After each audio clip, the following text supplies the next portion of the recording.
Oh, we know what you should do. Can you do a group call? Band of Brothers. Shady! We're travelling across America. And I'll save some of the chicken for me. Correct. If someone was going to play you in your movie, who would you get to play you? Who'd you have for yourself? Phil Mitchell. Phil Mitchell!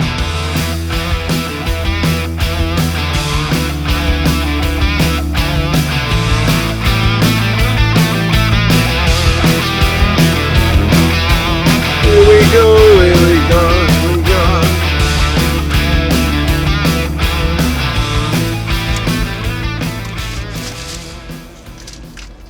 I used to always get worried about snakes and that. Out here? Yeah. Especially if you live in that detailed places, isn't it? Even a bear, I'd be worried about a bear. There'd be bears around these places like this. There's one in my house in DC. Go on, then. One of the neighbours knocked bear round by the front doors and that, walking around. Sniffing about for food. Must be, yeah. Got a kick to them, haven't they? Little kick. Watch them on your clothes. First one I had stained. This is like the movies when like things are going to go wrong, isn't it? Yeah. That's what it feels like. Even though they're still good. Look that way. That's nice, isn't it? If we broke down, yeah, and it got dark, I don't reckon I'll survive. You know, seriously, I reckon I could have a heart attack. Because the films. Yeah, no. Say we broke down, we just lost. Mm-hmm. Yeah, we'd survive. Definitely. I'll be thinking that there's going to be a bear coming. I actually love the tours, you know. I know the end of them become a drag. Yeah, you used to piss me off. Why? Filming. You're there, there's camera everywhere. No, sometimes you come down and you're like tired and then you're just there with the camera and stuff. You're like, oh, come on, just give me a break. I used to love it. No, it was brilliant, man. I think you go into different states. Like now we're driving over to Soldier Field and playing in the different NFL stadiums and the training ground. The training ground. I remember in Seattle. Oh, what a training ground on the lake. When we went to Seattle, they had the indoor pitch, and no one could hit the ceiling. Do you remember? You banged it up. And I was the first one to hit it. Probably a few done it after, but we've been trying for ages. Yeah, I loved it. I look forward to the most on the trips because obviously you're there to work hard and get fit and play the games and whatnot. But you'd always get that one night out, wouldn't you? That's what I used to love as well. Like you'd work your socks off. You know you're getting fit. You feel great at the end of it, and the manager would go, right, boys, you've got one night out because you've worked so hard. You all can go out. Be careful. Stay with security. Bang. Yeah, they would. Yeah, but you'd still get your training the next day. Yeah, that was a problem. That was the case. You give you the night out and then. When Wes was late for training and after a night out and came on in a pair of shades, the gaffer went bananas. But no, they were brilliant, and people look back and think, oh, should you really be having a night out and stuff? But when you've got new players who you've signed and you're getting to know them off the pitch as well, I think that's really important. Getting to know, having a trust in your teammates on the pitch. And the best way to do that is having a trust off the pitch with them, and then you had two groups, and you had like Giggsy and Gaz and Scolds and all that, and then below them there's yourself, Carras, myself, Wes, Shazy. You had that, so you had like two little groups, which once they gone, we obviously naturally evolved and was the leaders of the dressing room really. Just going back to pre-season and that, I look on social media now and I see all the players, even the kids, doing their like pre-season and stuff. Did you ever used to do that? I know the answer. I wanted to hear. And the night before we go back and training, I take a bike into the steam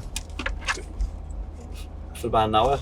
What, just pedal? And pedal, so I'd probably lose about half a stone the night before, and I wouldn't touch water, I wouldn't touch anything.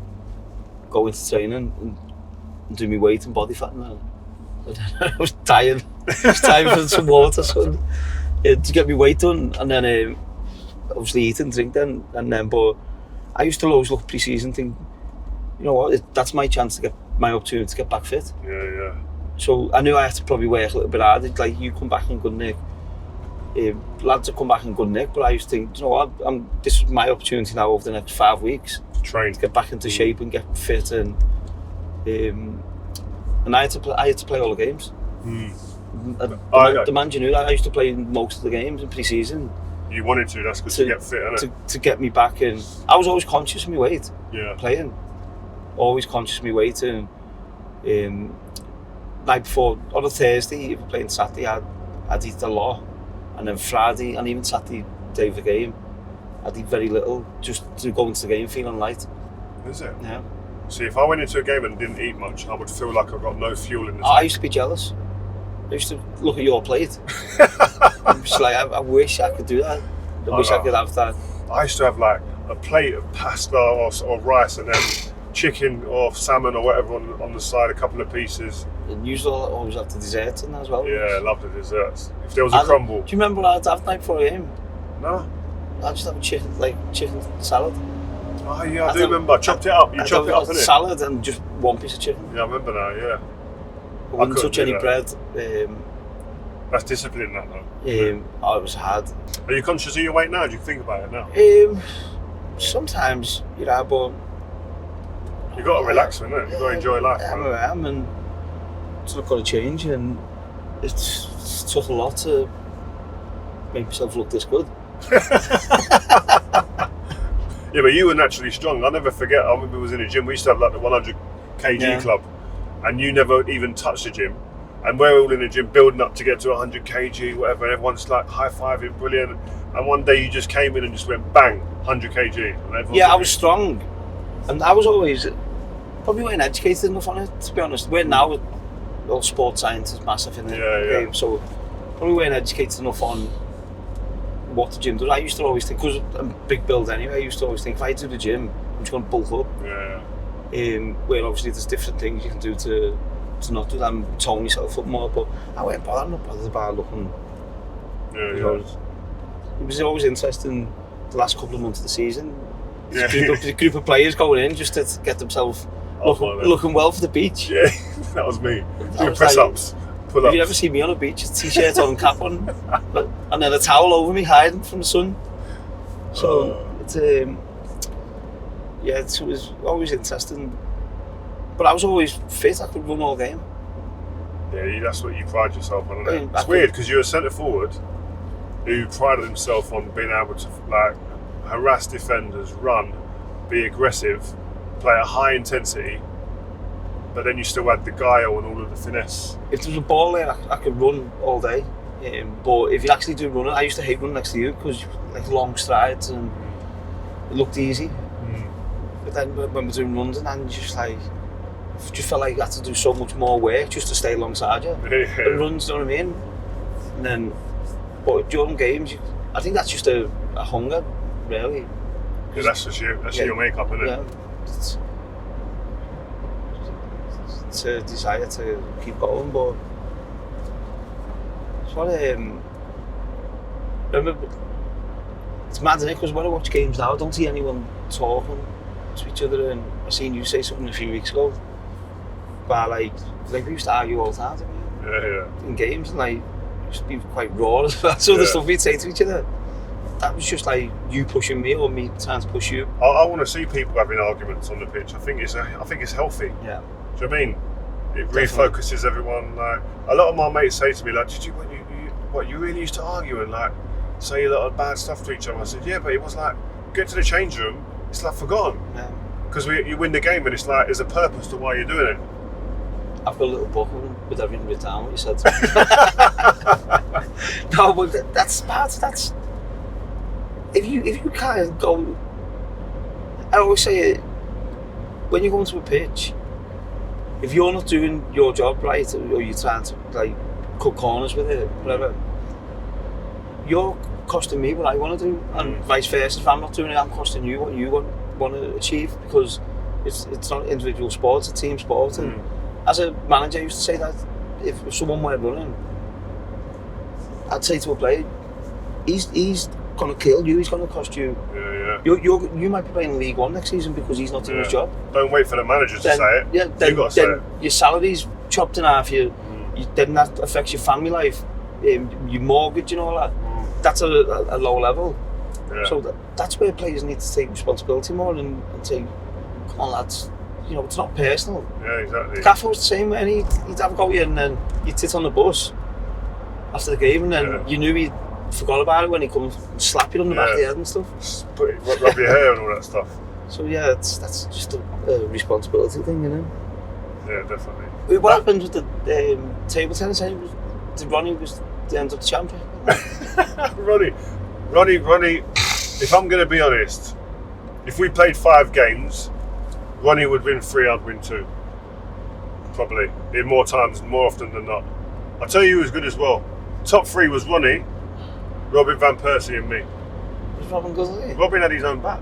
Did he? Yeah, he had a bag for his bat, like a proper table tennis bat. Unreal. I caught him one day at the station, Wilmslow, going to London with a bag on, like a table tennis bag on. I said, where are you going? He went, I'm going to play table tennis. He's going to London to play table tennis.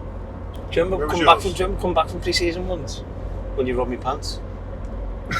What? You rubbed me pants on the plane? No, I forgot. No way. Well, to be rubbed me pants. We're sleeping, obviously. We travel in the suits, didn't we? Yeah. And then on the plane we put like pyjamas on or whatever.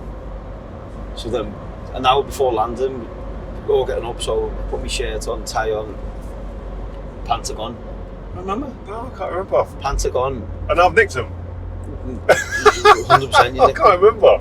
So the plane lands, I've got pyjama bottoms on, my shirt and tie and the blazer. Remember I went to the front of the plane?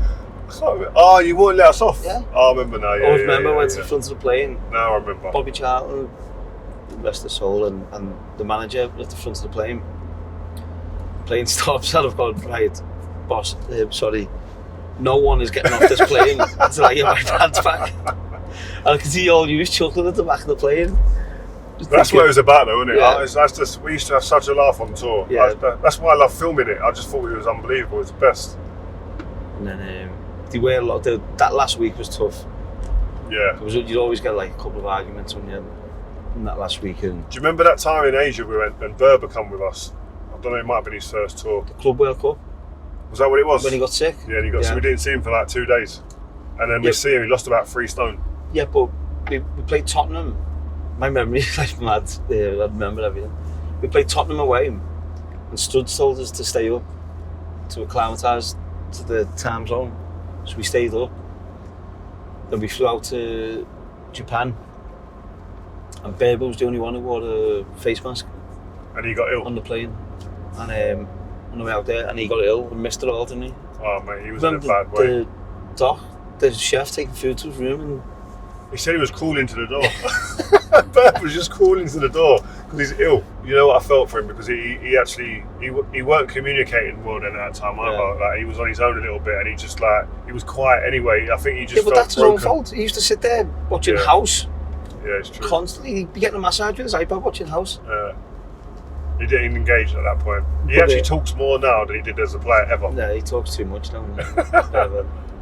But no, it's funny to see the personalities of the players now, isn't it? Yeah. After football. Like Patrice. Yeah, it's mad. Like, obviously, we've all done different things. Obviously, you've been TV for like 10 years. Yeah. Which I think we always knew you were you were the first player I knew with all social media and stuff. What was you think? Stay on your feet. Yeah, that's it. Stay on your feet. I had no clue what was going on. And then, so always knew you'd have some sort of media or social media stuff forever. But seeing like different pathways we've all taken since we've stopped playing. And interesting, isn't it? Yeah. As I wouldn't put Roy Keane or Paul Scholes doing TV. Never. Well, I'll go back to that. I always say this about the remote control. Yeah. When you signed, you nicked the remote control one day and we was having dinner, and he went ballistic. Yeah. And like, I always used to think about him saying, "Oh, you'll never see me do that." Yeah. And now he's brilliant. Mad, isn't it? Like, Scholes used to never say a word. Now he's brutal, isn't he? Yeah, he's.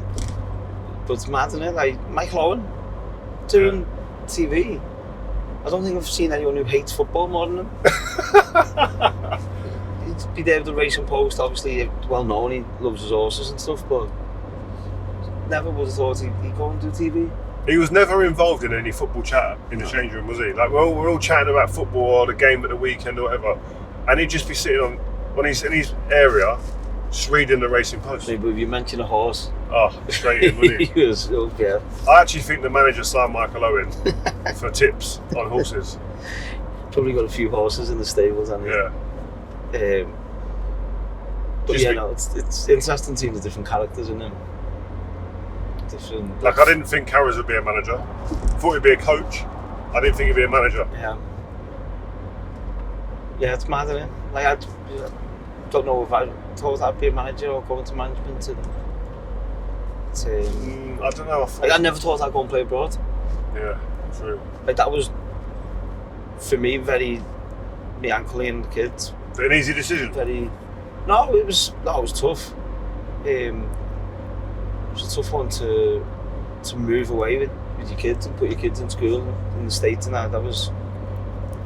It was tough, but at the time I just felt it was the right decision and something different. At that time, and I was thinking about, I'd like to go into coaching and stuff like that. What was you thinking back then, even then? Yeah, so that's why I wanted to explore and see something different than the Premier League. Obviously went back to Everton, went out to DC, then I went to Derby, obviously to play the Championship. I never thought I'd go down and play the Championship, and so I wanted to see how different clubs and different leagues and different pressures. Because at Man United, you know what it is, you know exactly how to deal with that and what you're doing, but then going to the States and flying commercial and sharing rooms, which obviously we had our own rooms at United and stuff, so it was all a different outlook in what it was. You had it obviously before United at West Ham, and then you went to QPR, didn't you? Yeah. After that, whatever, but that was the main reason, really. On these trips, what's your go-to song on these type of trips? What would be one of your go-tos? I used to listen to Stereophonics a lot while I was away. Before games, before we go out, I used to put Susan Boyle. Susan Boyle in your room before you went to a game? In this room. Just put my headphones in, one song, listen to Susan Boyle, Wild Horses. What the hell? Honestly, it was like off key, man. Used to put Susan Boyle, Wild Horses on, listen to that. I used to get on with Rod, 5 minutes, like a quick rub with my calves and that. I put Susan Boyle, Wild Horses on. You love her? Did you used to love her? No. But I just liked that song, and it was like, it just chilled me out. I always remember sitting next to Anders Lindegaard, and some of the moves are called techno, going off. So that one song used to just calm me and get me ready. It's weird. I know that I know myself. That sounds a bit weird. Yeah, that is mad. But on tour, used to listen to Stereophonics a lot, and I don't know, whatever was out really at that time. I think you used to fancy yourself as a singer. We used to go out and have a drink and that. We would sing songs. No, I never. I don't fancy myself as a singer, but I'm not shy. Yeah, you're up straight away. You don't need to be invited. In the casino in London? We'd won the league.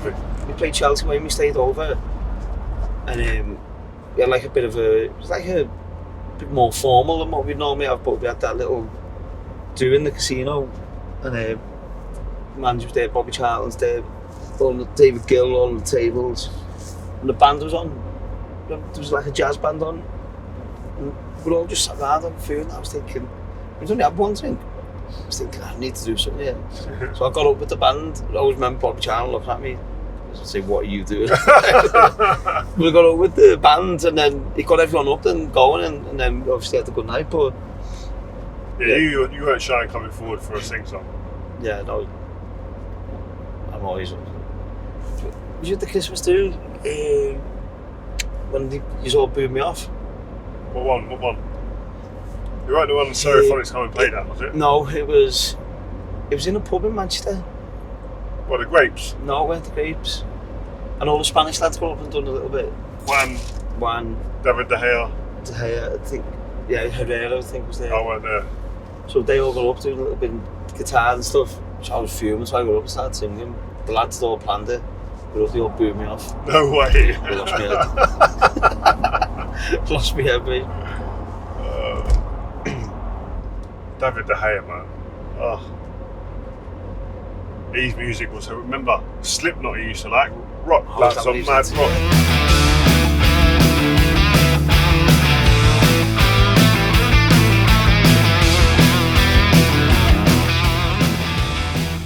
What did you do here?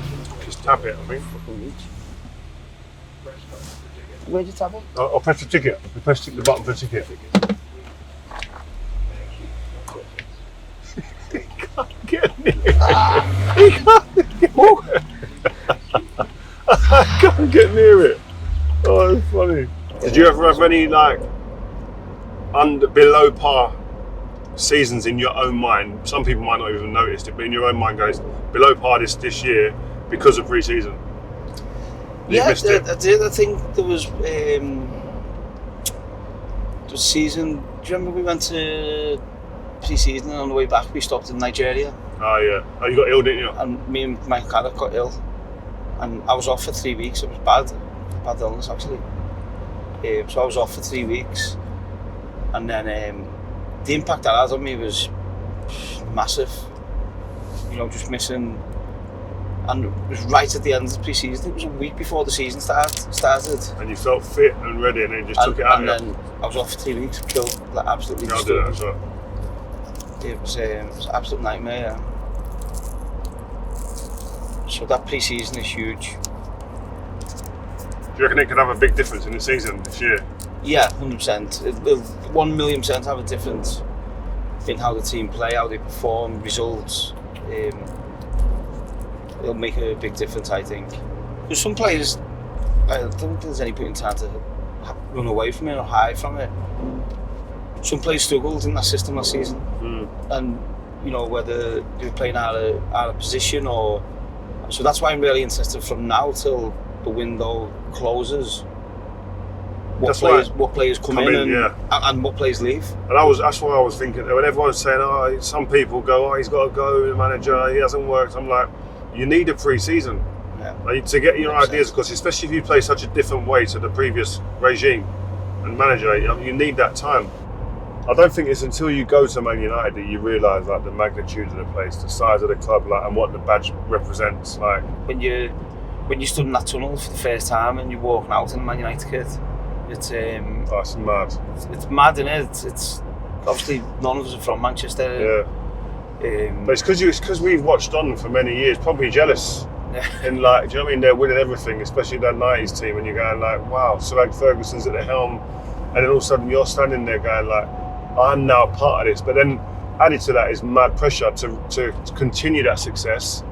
And one of the things for me, I always talk about this, seeing the likes of Brian Robson and Sir Bobby Charlton, obviously Sir Bobby's not here now, but seeing them two among others who were like big pillars of the club, was just like, I need to be like them, man. I've got to have an impact like these guys. It was a good pressure, wasn't it?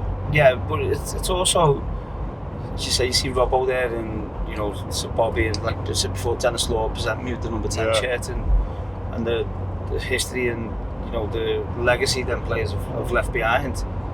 You want to do that. You want to leave a legacy. You want to, you want to be talked about. Leave an impact, and you know when you like now, obviously my kids. 2 kids at the Academy United, but when you go back and you know, and you go to the stadium, obviously the fans there greeting you going in, and staff, and you know it's a nice feeling. You're welcome going in, and because of what you've done and what you've left behind, you've left an impact on the football club, which so many players in world football would love to be able to do, and we've been lucky enough to do that, to be successful at the club, to leave a legacy in different ways. That's what I want to do. I haven't actually been back properly with my kids, for them just to come into Old Trafford and just like, even with just me, and just feel the energy. There's an unbelievable energy at Old Trafford. When we were playing, there was always a pressure to win and be successful, and you know, before at the start of every season, your ambition is to win every competition you enter. Obviously, you know that's very difficult, but that was the ambition to try and do that. Where now I think there's a big pressure on the team to try and get top 4 at the minute, try and get back into Europe, get back up the league, and then the pressure to win titles and be successful. I think it's every year they don't. I think that pressure grows. I think the pressure is huge, yeah, but I think they've got to have realistic targets within the walls at Carrington and Old Trafford. If they're going to play to the media and play to fandom, it's anything but winning a league isn't success. Well, realistically, Man United finished 15th last season. If you finished the top 8 this season, you could see that as a big improvement. And there's a level of consistency. I think it's just having those realistic targets. So if there is like a bit of a fall away of form during the season, if they're still on track to hit the targets they set at the beginning of the season, then the panic's less. But I think they've got to have that from within, and obviously the manager's going to set that. Yeah, I think the fans need to be patient with it as well. I think where the clubs are at the minute, it's. I know we hear this all the time, transition, and it's a team in transition, and a new manager's come in, new shape, new system. But if you say to me the next 2 seasons we're going to see a progression over the next 2 seasons, and then in that 3rd season Man United's going to be in a place where they can challenge the Premier League. I think that's a realistic target. Oh, we know what should do. Can you do a group call? Band of brothers. What about if you've done a group call with anyone else? You can go on the top right. You're no longer a member. Right, you're no longer a member of this group. What's going on there? No, how's that happened? You can have me. What happened there? Yeah, I'm admin. I've not deleted you. That's a liberty.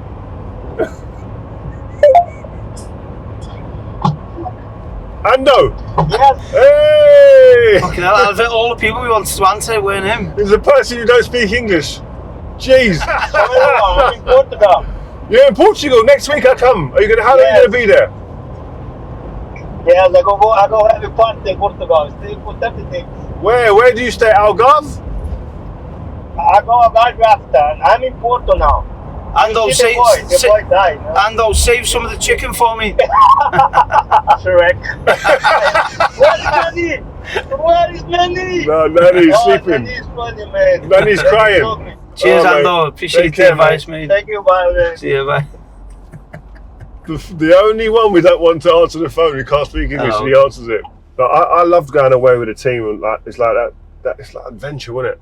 Pack your bags, have an outfit to go out the last day of the tour, get fit, see new people, see new food, different part of the world. Yeah, no, it was, when you look back, they were long, weren't they? But then I think it's only when you actually stop playing and you look back and you realise like how big it actually was, the organisation of it, of going away. You know, there was like 200 members of the commercial team who used to go, and you take all that for granted, really. The work which goes in, and you know, the months and months beforehand, and how they plan it. But then when you get there, and as you said, you train, it was hard. Yeah, in the heat as well, man. Remember we went on that time, we had that plane, Dallas Mavericks give us their plane. Yeah. That was good, wasn't it? It's mad when you think back, you're just hopping around America and big private jets and take it for a ride.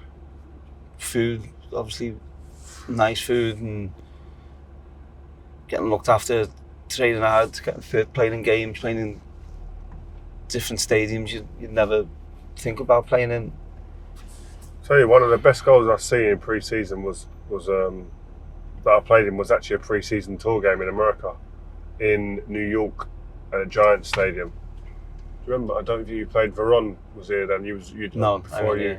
Outside of the boot, past over the defenders to the right of the box, and Rude volleyed it like Van Basten. Yeah. That was an unbelievable finish. Wow. What was it like to play with Veron? Yeah, man. He would have seen your runs in behind all day long, outside of the boot. What a player Veron was. Great memories. Yeah. If you could sing with anybody now, who would it be? Probably. Someone call. If you could have someone call you up in the middle of their concert, and you get right involved and produce an unbelievable moment, who is that guy or girl? Adele would be up there. Yeah, Adele, man. Ooh, Adele. Or Elton John. No, Elton John's not on my list. Yeah, Elton.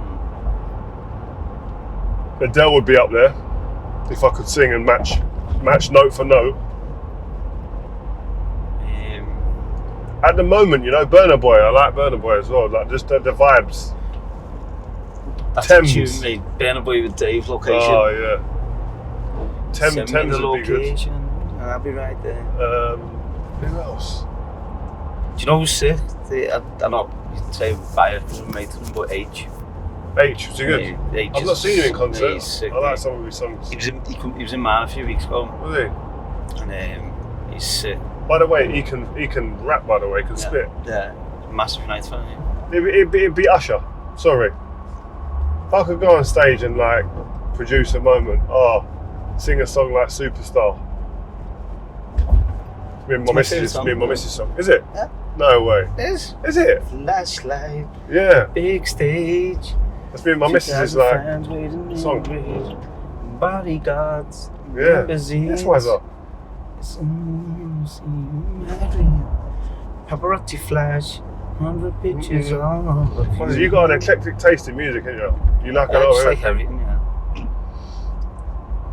I'm very diverse in my music. I remember you went for a stage of like massive Eminem fan, didn't you? I remember. Yeah, I love Eminem. Yeah, Eminem. That concert they done, the Eminem, Dre, Snoop. Oh yeah. my god. What about Lil Wayne? You used Lil Wayne for Yeah. a bit, didn't it? The early days with the mixtapes. Yeah. Do you remember the song when we were winning? Remember the song? I went round the old change room and got everyone one song, didn't I? Remember? And used to put it on a playlist. What song used to remind you of them times? Remember Bartender by T-Pain? I remember. The bartender. Yeah. Yeah. Good, if you're looking for me. I always remember you listened to a lot Mace, Oh, Mace was unreal back then. Mace. and then you put me on to Kano Oh, Kano's my favourite English rapper. when he's rapping with Wiley on the stairs. Oh, mate. Classic. Dave's sick. Yeah, lyrics, isn't it? How good an actor, by the way, is Kano now. Dave, Kano. both of them. Stormzy though as well. Stormzy's elite, man. Stormzy, shout out Stormzy, the Man United fan.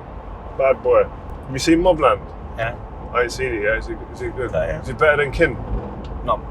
So everyone keeps telling me it is. I No. can't see it being better than that. What about the Helen City's Mirren's House? coming in. Yeah, City's House. Better than Kin? Better than Mobland? Yeah, I prefer to Mobland. Because you're Scarcer though. No, I just prefer things better than Mobland. I think Kin's better. I like Kin's the favourite one recently for me. Nothing tops Narcos though. There's too many of them now though. There's loads I of them. want more. Have you seen Queen of the South? Yeah, That's I right. couldn't get past the first couple of That's right. episodes. And then I've just watched that Griselda. Is that good? I keep seeing that as well. Yeah, it's just one series. It's the woman from Modern Family. Oh yeah. I'd love to be in a film, you know. If someone was gonna play her in your movie, who would you get to play her?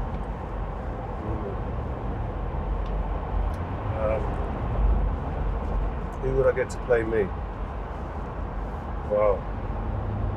I know what you're gonna say. No. Because he's a good actor and he's good at adopting people. I think Jamie Foxx will be up there. Jamie Foxx. Jamie Foxx. You have to grow about 4 or 5 inches though. Who'd you have for yourself? Phil Mitchell. Phil Mitchell. Oh man. Do you know how I'd do it? I'd do it. You have to grow a beard though. To Scarcer. Who? Oh, he's a wicked actor. He's he just recently done a thing about Ashley Waters. Oh, the one where they filmed it in one. They just filmed it in one. Oh, Stephen Graham. Yeah, I love him. Phil Mitchell will be unreal. Tom Hardy. Tom Hardy. Yeah. He's probably about my height. He is an unbelievable actor. Is he the best English actor right now? Or one of the best actors about right now? Full stop. Yeah, he's got to be. He's meeting Mobland. Is he unbelievable in that? And you think of the people in it as well. Yeah. It's his showman, he takes over. Yeah, you got Helen Mirren and people like that, and he just takes over. Pierce Brosnan. There's the lad from Kinnan. I love Tom Hardy. I love him. Do you know who could play you? Ray Winston. Danny Dyer.